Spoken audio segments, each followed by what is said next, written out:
Hello. Please raise your hand if you have thought about sex recently. Today, yesterday, or even this past week. Well, if you did, you're more than likely in the same boat as everyone else watching this video. Sex is all around us. It's in movies and TV shows, and advertising most marketers try to sell with sex.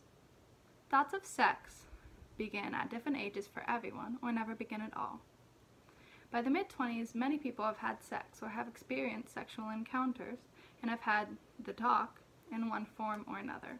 But for others, they never received that talk and went into the world of boobs, butts, balls, and penises, quite blind.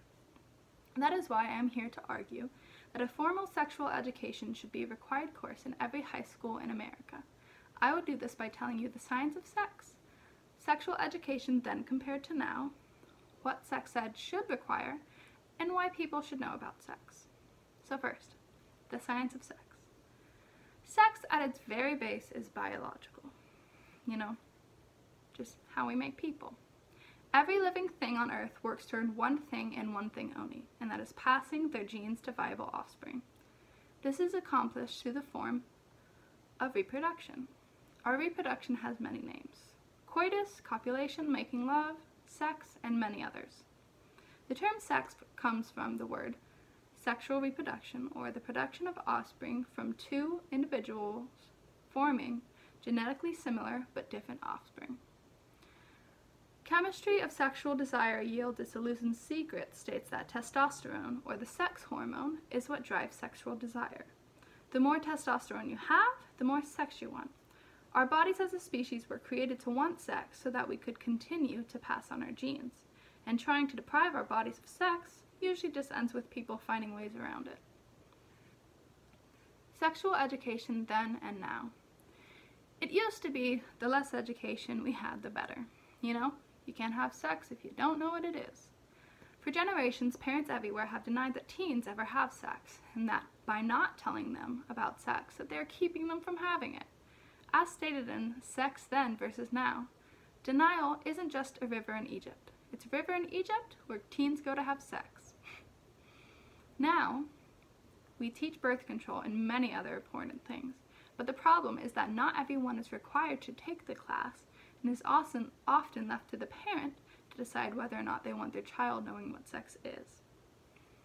Next would be what sex ed should include. First off is puberty and female menstruation. Being a female in her 20s, I have been around many people, many men specifically, who don't know that much about menstruation, and I believe that they should, because thinking that you can hold it or that it comes out of your pee hole is kind of disappointing in our society, that lack of knowledge. So both men and women should be educated on menstruation.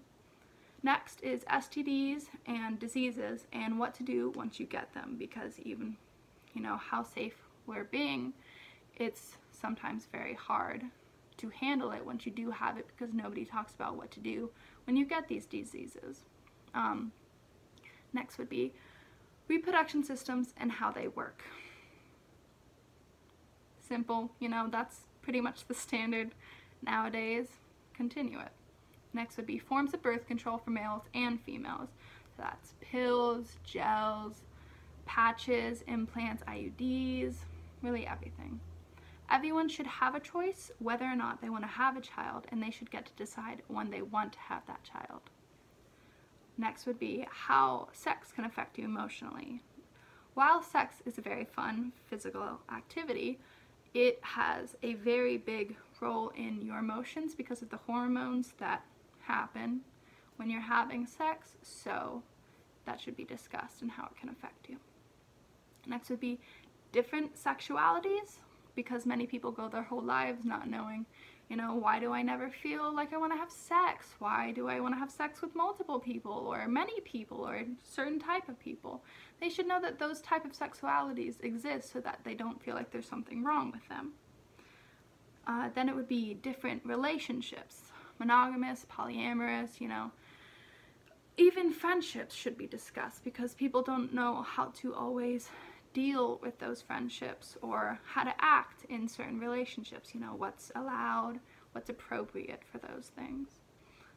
Then rape and the psychological repercussions, because, you know, when people are taught that, you know, this is something that really messes someone up and it's not just forced sex, because it's so much more than forced sex.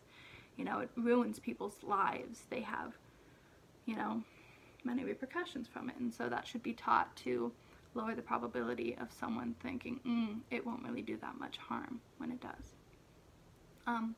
Then would be the pleasure in sex, including female and male masturbation, because even today I know many women who say, oh, masturbation, that's for guys, you know, that's gross. Well, you're missing out on one of the best parts of sex. So there should be less stigma around female masturbation and more openness. And then finally, why sex is good for your body. It releases so many hormones that are so good for you, replenishes things, keeps you lively, and transitioning into that is why is healthy sex as well as healthy sexual education important. Perceived importance and performance of sex education between health teachers and general teachers in middle schools based on the importance performance analysis states that sexual enrichment has shown enrichment in other areas such as emotional, intellectual, social behavior, and communication. Lack of sex can lead to vaginal atrophy in postmenopausal women, which comes from vaginal atrophy in postmenopausal women, the importance of sexual activity and hormones, which goes to show that everyone should have sex if they want to have sex. You know, it keeps you healthy, even if you're 60, you know, it's good for your body. And then last, there's so much stigma around sex, which leads to people having questions for years and years and years because they just feel too awkward to ask them. So in conclusion, sex shouldn't be an awkward conversation topic.